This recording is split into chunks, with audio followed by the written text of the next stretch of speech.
အခုကဆိုတာပပချီချီ makeup look လေးပြင်ပြမှာပဲဖြစ်ပါတယ်အခုပြင်မဲ့ပုံစံကမျက်နှာကပပလေးပြင်ပြီးတော့နှာခမ်းနီကိုတောက်လေးပေါ့နော်မျက်လုံးမှာလည်းမျက်တောင်တူတွေမတက်ပဲနဲ့ပုံမှန်ကိုယ့်ရဲ့မျက်တောင်လေးကို mascara လေးကော့ပြီးတော့ဘယ်လိုလွယ်လေးလိမ့်ရမလဲဆိုတာတင်ပြီးသွားမှာပဲဖြစ်ပါတယ်အရင်ဆုံးဆိုတာ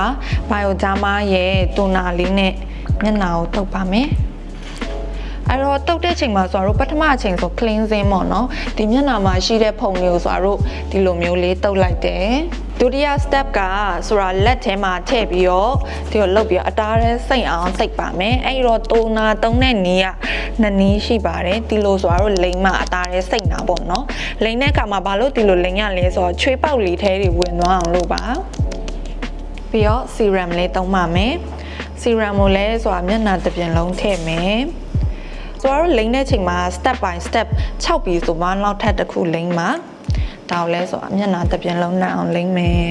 ပြီးတော့ဆိုတာမျက်ကပ်မှန်လေးတက်မယ်ပေါ့နော်တက်တဲ့ချိန်မှာဆိုတာခေါင်းလေးနည်းနည်းငုံပြီးတော့ဒီအောက်ကနေမျက်ကပ်မှန်အောင်ထည့်မယ်ထည့်ပြီးတော့လို့ရှိရင်ခေါင်းဖြည်းဖြည်းချင်းမော့လိုက်တာနဲ့ဒါဝင်သွားပါပြီ moisture အနေနဲ့က touch and soul ထဲကသုံးပါမယ်ဒါကိုလဲဆိုတာမျက်နှာတစ်ပြင်လုံးတေချာလေးနှက်အောင်လေးလိမ့်မယ် primer အနေနဲ့ကဆိုတာဒီ SMA ထဲကသုံးပါမယ်။သူကဘယ်လိုလဲဆိုတော့ silicone သားလည်းနည်းနည်းဖြစ်တယ်လို့ဗလားလည်းဖြစ်တယ်ပေါ့ဆိုလို့ရှင်တာအစီတိတ်မပြန်ဘူး။ဆိုတာခါကျတော့ combination skin ဖြစ်တယ်အစီပြန်တယ်လို့ချွေးပေါက်လည်းနည်းနည်းကျဲတယ်ပေါ့နော်။သူကနည်းနည်းလေးထူတာဖြစ်တဲ့အတွက်ဆိုတာဒီချွေးပေါက်တွေအရန်ကျဲတဲ့နေရာကြီးဆိုတာ light ထည့်မယ်။ဒါဆိုလို့ရှင်ဒီဘက်ထည့်တာနဲ့ဒီဘက်မထည့်တာပေါ့။ထည့်တဲ့ဘက်ကနည်းနည်းလေး matte လေးဖြစ်သွားတယ်။နဖူးတွေလိုက်ထည့်မယ်အကယ်၍ normal skin တွေကတော့ဒီအခုဆိုတာသုံးတဲ့ primer မသုံးလဲရပါတယ်အစီရန်ပြန်တတ်တဲ့လူတို့ oily skin တို့ချွေးပေါက်ကျဲတဲ့လူတွေဆိုလို့ရှိရင်ဒီ primer သုံးတာအဆင်ပြေပါတယ်အခုကတော့ဒါမျက်နှာတစ်ပြင်လုံးလိမ့်ပြီးသွားဆိုတာမျက်နှာကနည်းနည်း matte လို့ဖြစ်တယ်ပေါ့အကယ်၍ကိုယ့်အနေနဲ့ skin ကလည်းအစီရန်မပြန်ဘူး glow glass skin လေးဖြစ်ချင်တယ်ဆိုရင်တော့အခု primer သုံးဖို့မသင့်တော်ပါဘူးနည်းနည်းအစီတက်ပါတဲ့ primer လေးသုံးတာပို့အဆင်ပြေပါတယ်ဒီနေ့ကတော့ foundation ဆိုတာမသုံးဘူး cushion လေးသုံးပါမယ်ဆိုတာအဲ့လိုပပလေးနဲ့ကြီးလေးလို့ဖြစ်ချင်တာဖြစ်တဲ့အတွက်ပေါ့နော်အဲ့တော့ cushion ကတော့ဒီ Vivo ထဲကပါ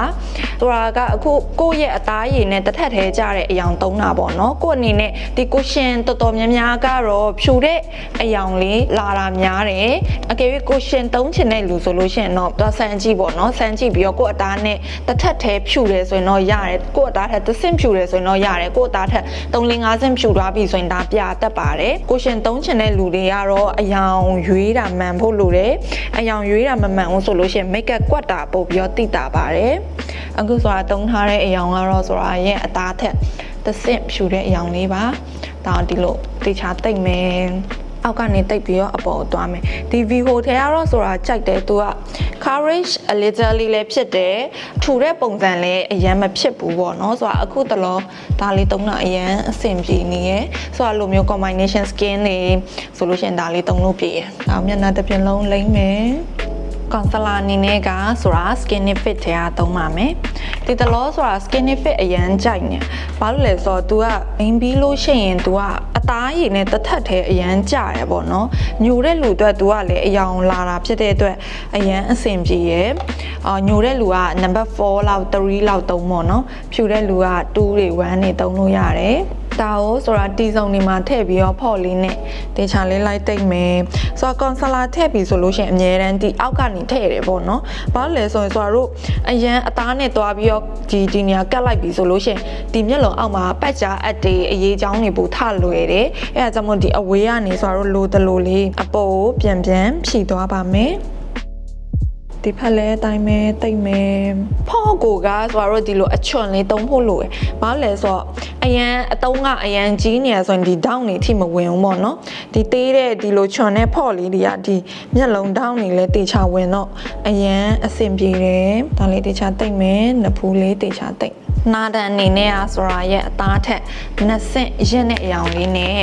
ဆိုတာနာဒန်လေးဖော်ပါမယ်ဖော်တဲ့အချိန်မှာလည်းမျက်ခုံးအကျဲနှာခေါင်းအကျဲဆိုတာဒီလိုမြင်းဖြောင်လေးဆင်းမယ်နောက်တစ်ဖက်လည်းအတိုင်းပဲမြင်းဖြောင်လေးဆင်းပါမယ်ပြီးတော့လို့ရှိရင်ဆိုတာကဒီမေးအောက်မှာနည်းနည်းတပတ်ချင်းလေးတွေရှိတယ်လို့ခံစားရလို့ဒီနာမေးစီတစ်ကြောင်ပြီးရင်ဒီဖက်နာမေးစီတစ်ကြောင် ပြီးရင်ဒီအောက်မှာနည်းနည်းတပတ်ချင်းလေးရှိနေတာတွေလိုက်ထည့်ပါမယ်ပြီးတော့ခဲမဖြစ်အောင်လို့ဆိုတာ brush လေးနဲ့တေချာလေးဖြီမယ်ဖြီပြီးသွားရင်ဖော့လေးနဲ့လိုက်တိတ်ပါမယ်ဘာနီအစီလေးသုံးမယ်ဘာနီအစီကိုဆိုတာပြုံးပြီးတော့ဒီလိုလေးမို့နေတဲ့နေရာလေးလိုက်ထည့်ပါမယ်ဒီနေ့ကတော့ဆိုတာတွားမဲ့ပွဲကတော့နေသေးမဟုတ်ဘူးပေါ့နော်ခမ်းမထဲမှာဆိုတာ sun cream မသုံးဘူးအကယ်၍ sun cream အနေနဲ့သုံးချင်တဲ့လူကဒီတစ်စိတ်ထဲကကောင်းပါတယ်ပြီးတော့ဆိုတာတူဝေးလေးလိမ့်ပါမယ်တူဝေးကဘာအတွက်လိမ့်လဲဆိုတော့အခုဆိုတာတို့လိမ့်တဲ့ဟာကအဆူပေါ့နော်အဆူကရွေ့လွယ်တယ်ကွက်လွယ်တာဖြစ်တဲ့အတွက်သူ့ကိုဒီနေရာမှာပဲဘယ်မှမသွားဘဲနဲ့ချုပ်လိုက်တဲ့သဘောခြောက်သွားအောင်ပေါ့အဲအားကြောင့်မလို့တူဝေးလေးသုံးတာပါ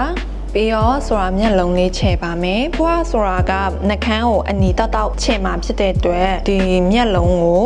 နည်းနည်းကြည်လေးရဲ့ eyeliner ရဲ့အဲ့လောက်လေးပဲထည့်မှာပေါ့နော်။အဲ့တော့အခုဆိုတာ bling လေးကိုမျက်လုံးတစ်ပြင်လုံးချဲ့ပါမယ်။နောက်တစ်ဖက်လည်းအတိုင်းပဲဆိုတာလိုက်ချဲ့ပါမယ်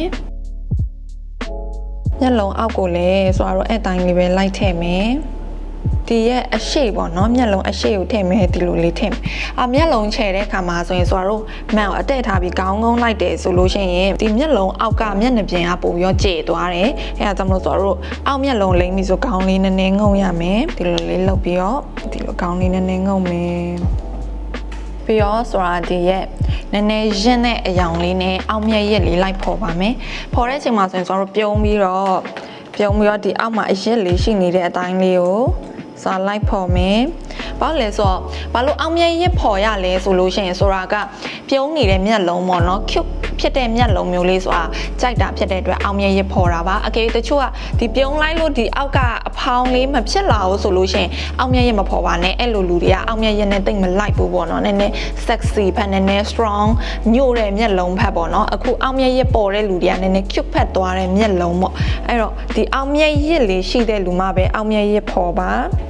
အဲ့တော့ဒီဖက်လဲဆိုတာ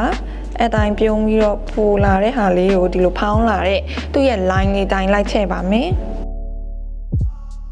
ပြီးတော့ဆိုတာကဒီမျက်လုံးပုံစံလေးနည်းနည်းရှည်တဲ့ပုံလေးဖော်ချင်တာဖြစ်တဲ့အတွက်ဒီခုနအောက်မျက်ရစ်ဖော်လိုက်တဲ့အယောင်နဲ့ပဲဆိုတာဒီမှာမြင်းချောင်းလေးတစ်ခုမျက်လုံးပုံစံလေးဖော်လိုက်တာပေါ့နော်နောက်ထပ်တစ်ဖက်လည်းအတိုင်းပဲပုံစံလေးအရင်ရေးလေးဖော်လိုက်မယ်ဒါဆိုလို့ရှိရင်မျက်လုံးနည်းနည်းလေးရှည်သွားတယ်လို့တဘာဝဆန်ဆန်လေးဖြစ်သွားရပေါ့နော်ပြီးတော့ဆိုတာဒီအတွင်းကိုအမဲလေးလိုက်ချဲ့မယ်ထဲတဲ့ချိန်မှာဆိုရင်ဆိုတာမန်ကိုအောက်ထားပြီးတော့ခေါင်းနည်းနည်းမော့လိုက်တယ်အဲ့ဟာမှကိုကအတွင်းမျက်လုံးကိုမြင်ရတာပေါ့နော်အဲ့လိုလေးထည့်မယ်ထည့်ပြီးတော့အမီလေးနည်းနည်းဆွဲထုတ်မယ်အခုဆိုတာတုံးတာခဲအဆူမဟုတ်ဘူးပေါ့နော်ဒီရဲ့အရေ type မဟုတ်ဘူး cream type ဘာလို့လဲဆိုတော့ခဏကြာရင်ဆိုတာပြန်ဖြီမှာတတရအရင်မသွားအောင်ဆိုတာတဘာဝကျတဲ့ပုံစံလေးလိုချင်လို့ပါဒီဖက်လည်းအတိုင်းလိုက်ထည့်မယ်ပြီးတော့ဆိုတာဒီလို brush အဖွာလေးအသေးလေးနဲ့ဒီ eyeliner ကြီးတိတ်ခဲမဖြစ်အောင်လို့ဆိုတာပြန်ဖြီပါမယ်တဘာဝပိုကျသွားအောင်ပေါ့ခဲထားလိုက်တယ်ဆိုရင်တဘာဝတိတ်မကြအောင်အဲဒါကြောင့်မလို့ဆိုတာပေါင်းနေအရင်မထင်းအောင်ပြန်ဖြီလိုက်တာပါပြီးတော့ဆိုတာမျက်တောင်လေးကော့ပါမယ်ပြီးတော့ဆိုတာမတ်စကာရာလေးကော့ပါမယ်ကော့တဲ့ခါမှာမန်ကိုဒီလိုအောက်ထားပြီးတော့ခေါင်းလေးနည်းနည်းမော့ပေါ့နော်မော့လိုက်တဲ့ခါမှာဒီရဲ့မျက်တောင်နဲ့ဒီအသားနဲ့နည်းနည်းဟာတော့ဆိုတာတို့မတ်စကာရာကအသားကိုမပေတော့ပါဘူးမဟုတ်ရင်ဆိုတာတို့ဒီလိုဆိုရင်အသားကိုပေရအရန်လွယ်ပေပြီးဆိုတိုင်ပတ်ပြီးပေါ့နော်ပြန်ဖြတ်ရနဲ့အလုပ်ရမ်းရှုပ်တယ်အဲဒါကြောင့်မလို့မန်ဒီလိုအောက်ထားပြီးခေါင်းနည်းနည်းမော့ပြီးတော့ထည့်ပါဒီအောက်ကိုထည့်တဲ့အချိန်မှာမန်ကိုအတက်ပြန်ထားပြီးခေါင်းငုံပြီးတော့လို့ရှိရင်ဆိုတာတို့ဒါဆိုရင်နည်းနည်းဟသွားပြီပေါ့ဟသွားပြီဆိုလို့ရှိရင်အသားတိတ်မထီတော့တိတ်မပီတော့ပါဘူးဒီလိုလေးပြီးတော့မျက်ခုံးလေးဆွဲပါမယ်ဆိုတာဒီအဖြော့အယောင်လေးယူပြီးတော့အရှိကိုတင်မယ်ပြီးတော့မှအနောက်ကိုလိုက်ဖြည့်ပါမယ်အနောက်ရောက်တဲ့ခါမှာဆိုတာနည်းနည်းလေးရင့်တဲ့အယောင်လေးယူပြီးတော့လိုက်ထည့်ပါမယ်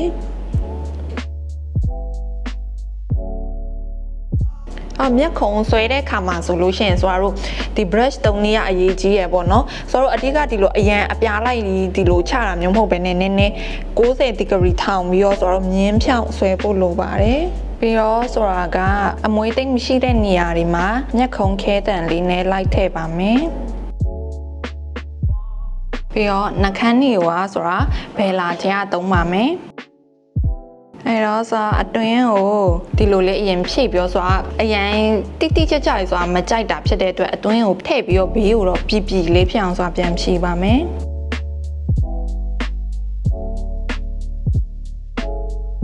ပြီးရင်ဆိုတာကဒီနှကန်းနီနားကအယောင်ကိုယူပြီးတော့ဆိုတာဒီမျက်လုံးအောက်လေးနည်းနည်းလိုက်ထည့်ဘာလဲဆိုတော့အဲ့လိုမျက်တွင်အသားနည်းနည်းရဲရဲလေးအနီရောင်လေးလိုမျိုးဖြစ်အောင်လို့ပါအဲ့တော့ဒါလေးကိုဆိုတာက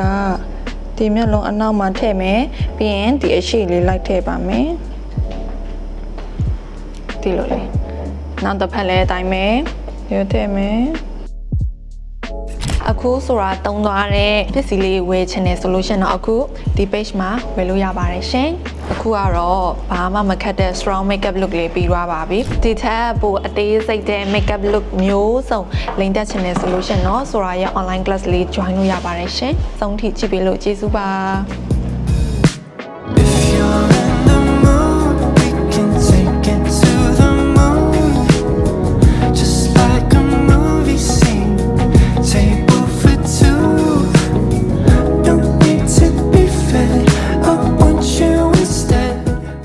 Sora